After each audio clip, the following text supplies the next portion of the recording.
Hello friends, welcome to TrendTechGuide. Today I'll show you how to turn off notifications on Windows 10.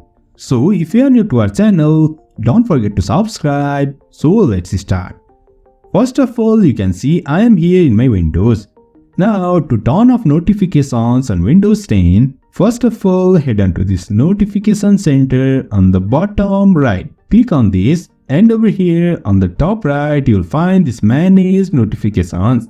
Click on this and over here you can find this notifications. Get notifications from apps and other senders. Now if you want to turn off all notifications on Windows 10, just tap on this and now notifications are turned off in Windows 10.